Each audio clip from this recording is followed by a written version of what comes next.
Video like जरूर कर लीजिए और ऐसे वीडियो लगातार फ्री में पाने के लिए चैनल को तुरंत सब्सक्राइब कर लीजिए और बेल आइकन को जरूर टैप कर लीजिए ताकि आगे भी सारे वीडियो आपको मिलते रहे। यूट्यूब में फॉलो करते हैं तो प्लीज ये वाला फ्री टेलीग्राम चैनल जरूर ज्वाइन कर लीजिएगा। सारे नोटिफिकेशन सारे अपडेट यहीं पे आते हैं, ध्यान रखिए।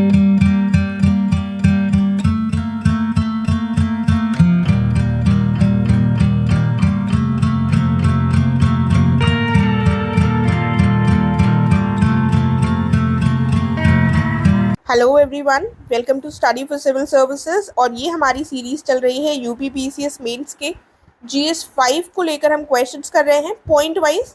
तो ये हम आज पॉइंट 3 के क्वेश्चंस करेंगे। पॉइंट 1 और 2 हमने देख लिए हैं। पॉइंट 3 क्या है हमारे सिलेबस का वो अभी हम पहले देखेंगे, लेकिन उससे पहले मैं आपको बताना चाहूँगी कि ये जो हमारी सीरीज़ है ये बाइलिंगुअल है। अगर आप इंग्लिश मीडियम या हिंदी किसी भी मीडियम के हो इससे बेनिफिट ले सकते हैं। एंड आप हमारे पेड ग्रुप से भी जुड़ सकते हैं।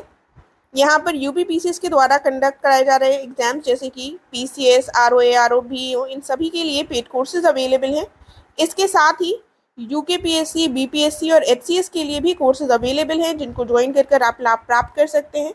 और अगर आपने अभी तक हमारे पेड कोर्सेज को ज्वाइन नहीं किया है या इनसे संबंधित आपको कोई जानकारी चाहिए तो आप इन गिवन नंबर्स पे कॉन्टैक्ट कर सकते हैं। और फ्री टेलीग्राम चैनल को ज़रूर ज्वाइन कर लीजिएगा क्योंकि यहाँ पर चैनल से संबंधित सभी अपडेट्स आपको टाइमली अवेलेबल होंगे। तो जो पॉइंट 3 है हमारा वो है क्या एग्जैक्टली? पॉइंट 3 है contributions of UP in pre and post 1857 freedom struggle of India. Bharat के स्वतंत्रता संग्राम में 1857 से पहले एवं बाद में उत्तर प्रदेश का योगदान क्या रहा है।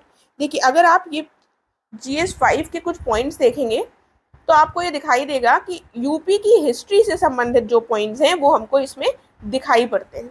ठीक है, क्योंकि आप देखेंगे कि पहला जो पॉइंट आ जाता है वो क्या आ जाता है? वो आ जाता है हिस्ट्री कल्चर, जो हम लोगों ने ऑलरेडी डिस्कस किया है। History, civilisation, culture, ancient cities UP की। उसके बाद आर्किटेक्चर और आर्कियोलॉजिकल वाले पॉइंट आ जाते हैं। और फिर हम इसमें तीसरा पॉइंट क्या है? यूपी का कॉन्ट्रीब्यूशन 1857 की स्ट्रगल से पहले और बाद में। और चौथा पॉइंट है एमिनेंट फ्रीडम फाइटर्स और पर्सनालिटीज़ जो यूपी की रही हैं। तो जो भी हिस्ट्री वाला पार्ट है यूपी का वो हमें इसमें दिखाई पड़ता है। इसीलिए कुछ कुछ पॉइंट्स में आपके जो टॉपिक्स होंगे वो ओवरलैपिंग होंगे। ठीक है, तो आई होप आप इतने समझदार हैं, आप ये समझ गए होंगे। जैसे कि GS 1 में कुछ कुछ चीज़ें हमें ओवरलैपिंग दिखाई देती हैं, हिस्ट्री वाला मतलब पूरा पोर्शन कवर करना है, उसी प्रकार यहाँ पर भी कुछ चीज़ें हैं। तो जैसे अगर हम ये क्वेश्चन यहाँ पर डिस्कस कर रहे हैं तो ये क्वेश्चन आपका जो हम पॉइंट ऑलरेडी डिस्कस कर चुके हैं 1 वाला, उसके अंतर्गत भी सम्मिलित हो जाएगा। राइट, तो कुल मिलाकर आपको करना क्या है? यूपी की पूरी हिस्ट्री हमको पढ़नी है। वो किसी भी पॉइंट में आए ये मैटर नहीं करता, बस मैंने आपको बता दिया कि कुछ पॉइंट्स जैसे ओवरलैपिंग है। तो आइए अब हम जल्दी से क्वेश्चन देख लेते हैं अपना। कहा गया है discuss the role of Uttar Pradesh in the non cooperation movement, यानी कि असहयोग आंदोलन में हमें उत्तर प्रदेश की भूमिका पर चर्चा करना है। ठीक है, तो अब आपको नॉन कोऑपरेशन मूवमेंट क्या है पता है ना? नहीं पता है तो मैं बता देती हूँ। ये गांधी जी के द्वारा स्टार्ट किया गया नॉन कोऑपरेशन मूवमेंट पहला मास मूवमेंट था। मास मूवमेंट का मतलब क्या हुआ? जिसमें सबसे ज़्यादा लोगों ने भागीदारी ली थी। उन्होंने 3 मास मूवमेंट चलाए थे गांधी जी ने बेसिकली। पहला था NCM, नॉन कोऑपरेशन मूवमेंट, दूसरा था CDM, सिविल डिसोबीडियंस मूवमेंट, और तीसरा था QIM यानी कि क्विट इंडिया मूवमेंट। ये 3 मास मूवमेंट्स थे। तो अब हमको पहले वाला जो मूवमेंट है इसमें बताना है कि उत्तर प्रदेश की क्या भूमिका थी। तो सबसे पहले तो हमको पता होना चाहिए NCM के बारे में। अगर पता है तो थोड़ा शायद हम इसको बनाकर भी लिख सकते हैं, लेकिन अगर नहीं पता है तो पहले उसको पढ़ लीजिएगा। यहाँ पर मैं उसमें नहीं जा रही हूँ ज़्यादा, थोड़ा सा बस बताती हुई चलूँगी। ये 1920 से 22 के बीच में चलाई गई थी मूवमेंट। गांधी जी ने लॉन्च किया था, ये मैंने आपको ऑलरेडी बता दिया। अब इंट्रोडक्शन में हम क्या लिख सकते हैं? हम इंट्रोडक्शन में आप थोड़ा सा NCM के बारे में ही इंट्रोड्यूस कर सकते हैं कि NCM क्या थी, किसके द्वारा स्टार्ट किया गया था, जो मैंने आपको ऑलरेडी बताया है। तो इंट्रोडक्शन में आप बताएंगे कि ये जो NCM यानी कि असहयोग आंदोलन था, ईयर ज़रूर मेंशन कीजिएगा। यदि कोई भी मूवमेंट या कोई भी ऐसा इंसिडेंट पूछा जाता है तो हमें उसका ईयर ज़रूर बताना चाहिए। इसमें उत्तर प्रदेश की भूमिका महत्वपूर्ण रही है और ये गांधी का पहला जन आंदोलन था जिसमें स्वराज की मांग की गई थी। ठीक है, इस तरह से हमारा ये इंट्रोडक्शन हो जाएगा। मेन बॉडी में अब हमको मेन बॉडी में पूरा उत्तर प्रदेश का इसमें भूमिका बतानी है। इसीलिए कई बार हमारे पास जब पॉइंट्स नहीं होते हैं तो हम क्या करते हैं कि हम पूरा NCM को एक्सप्लेन करने लगते हैं, लेकिन हमें क्वेश्चन पर ध्यान देना है और हमें क्या करना है, उत्तर प्रदेश फोकस पॉइंट्स को ही डिस्कस करना है। ये नहीं है कि आप कोई भी पॉइंट्स बता दें, ठीक है। यदि आपको कुछ नहीं आ रहा है तो फिर ठीक है, अदरवाइज फोकस कीजिएगा कि उत्तर प्रदेश से संबंधित पॉइंट्स ही डिस्कस किए जाएं। तो हमने क्वेश्चन में, इंट्रोडक्शन में क्वेश्चन के बता दिया आंसर के कि उत्तर प्रदेश की महत्वपूर्ण भूमिका थी। अब महत्वपूर्ण भूमिका उत्तर प्रदेश ने कैसे निभाई, क्या किया उत्तर प्रदेश ने ऐसा? तो कांग्रेस की जो प्रांतीय अधिवेशन थे ये अक्टूबर 1920 में हम देखते हैं मुरादाबाद में हुए थे और इसकी अध्यक्षता भगवान दास के द्वारा की गई थी। और यहीं पर हम देखते हैं कि गांधी जी के प्रस्ताव को स्वीकार कर लिया गया था और फाइनली इसको जो एनुअल सेशन होता था उसमें स्वीकार किया गया।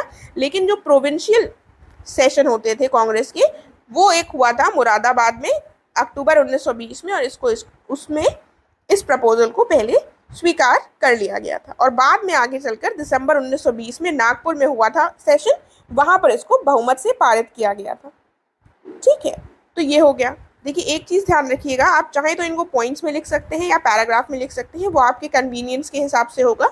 यहाँ पर आपको ये थोड़ा पैराग्राफ में मिलेगा तो उसमें परेशान मत होइएगा, आपको यहाँ पर आंसर लिखना सीखना है। बाकी आप जैसे भी लिखना चाहें, पॉइंट्स और पैराग्राफ का मिक्सचर, सबसे अच्छा आंसर वही होता है जब आप पॉइंट्स और पैराग्राफ को मिक्स करके लिखें, ठीक है। तो आप अपने कन्वीनियंस के हिसाब से वो देख लीजिएगा। उसके बाद उत्तर प्रदेश में क्या हुआ, इस आंदोलन के दौरान हम देखते हैं मोतीलाल नेहरू, सीआर दास, राजेंद्र प्रसाद जैसे कई सारे जो वकील थे इन्होंने अपनी प्रैक्टिस छोड़ दी थी ये। और उसके बाद हम देखते हैं कि कई सारे स्टूडेंट्स भी थे जिन्होंने अपनी पढ़ाई छोड़ दी थी और कई सारे लोगों ने गवर्नमेंट जॉब से रिजाइन कर दिया था। तो ऐसा उत्तर प्रदेश में भी कई सारे लोगों ने किया, हमें देखने को मिलता है। तो ये मूवमेंट में जो चीज़ हुई वो उत्तर प्रदेश में भी हमको दिखाई पड़ी। फिर हम देखते हैं कि इसी मूवमेंट के दौरान कई सारे एजुकेशनल इंस्टीट्यूट्स बने। तो उत्तर प्रदेश में हमने क्या देखा कि इस आंदोलन के दौरान शिक्षा के प्रचार प्रसार के लिए बनारस में काशी विद्यापीठ, अलीगढ़ में मुस्लिम विद्यापीठ, जामिया मिलिया इस्लामिया विश्वविद्यालय की स्थापना की गई। तो अलीगढ़ में ये मुस्लिम विद्यापीठ और जामिया मिलिया इस्लामिया स्थापित हुआ था। ये पहले अलीगढ़ में स्थापित हुआ था, बाद में ये दिल्ली में हुआ था, ठीक है। तो इसमें कंफ्यूज मत होइएगा। फिर हम देखते हैं अक्टूबर 1921 में हजरत मोहानी की अध्यक्षता में आगरा में उत्तर प्रदेश के प्रांतीय अधिवेशन के दौरान ब्रिटिश प्रिंस ऑफ वेल्स के बहिष्कार को सफल बनाने का निर्णय लिया गया। तो एक पहले 1920 में हमने देखा था कि मुरादाबाद में हुई, फिर एक प्रोविंशियल सेशन कहाँ पर हुआ, आगरा में हुआ। इसमें इसकी अध्यक्षता किसने करी, हजरत मोहानी ने करी थी। और इसमें क्या डिसाइड किया गया था कि 1921 में हम देखते हैं प्रिंस ऑफ वेल्स की भारत में यात्रा होनी थी, तो उसको बाइकआउट करने का जो निर्णय था वो इसी समय पर लिया गया। तो ये भी एक उत्तर प्रदेश में इम्पॉर्टेंट चीज़ हुई। उसके बाद क्या हुआ, देखिए ये मूवमेंट जो है ये ख़त्म क्यों हुई थी, हमने पढ़ा हुआ है ऑलरेडी कि चौरी चौरा एक इंसिडेंट हो गया था, उसके कारण ये मूवमेंट को गांधी जी ने विड्रॉ कर लिया था, ठीक है। तो चौरी चौरा इंसिडेंट कहाँ पर हुआ था, ये गोरखपुर के पास एक जगह है चौरी चौरा, वहीं पर हुआ था। ये 5 फरवरी 1922 को हुआ था। इसमें क्या हुआ था, जो सत्याग्रही थे इन्होंने पुलिस स्टेशन को जला दिया था, जिसकी वजह से लगभग 22 पुलिसकर्मियों की मृत्यु हो गई थी। और इसके पश्चात गांधी जी ने कहा, उनको लगा कि वायलेंस हो रहा है और ये सही नहीं होगा, इसीलिए गांधी जी ने इस मूवमेंट को विड्रॉ कर लिया था, ठीक है। तो हम देखते हैं कि मूवमेंट जो ये था इसमें इसकी शुरुआत में भी और इसके अंत में भी उत्तर प्रदेश की महत्वपूर्ण भूमिका थी। इस प्रकार हम इसका कंक्लूजन कर सकते हैं कि उत्तर प्रदेश आंदोलन के उत्थान और पतन दोनों का ही साक्षी रहा है और इसलिए इसका पूरे आंदोलन में एक महत्वपूर्ण स्थान है, राइट। तो ये हमने जो भी वो पॉइंट्स डिस्कस किए हैं जो भी उत्तर प्रदेश के संबंध में थे।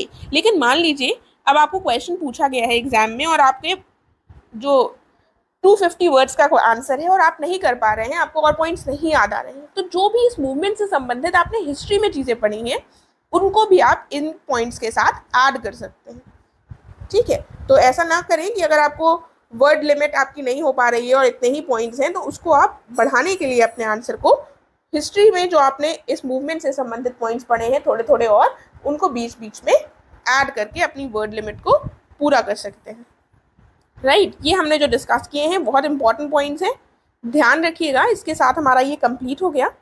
आई होप आपको अच्छा लगा होगा। अब हम नेक्स्ट वीडियो में मिलेंगे। Thank you so much.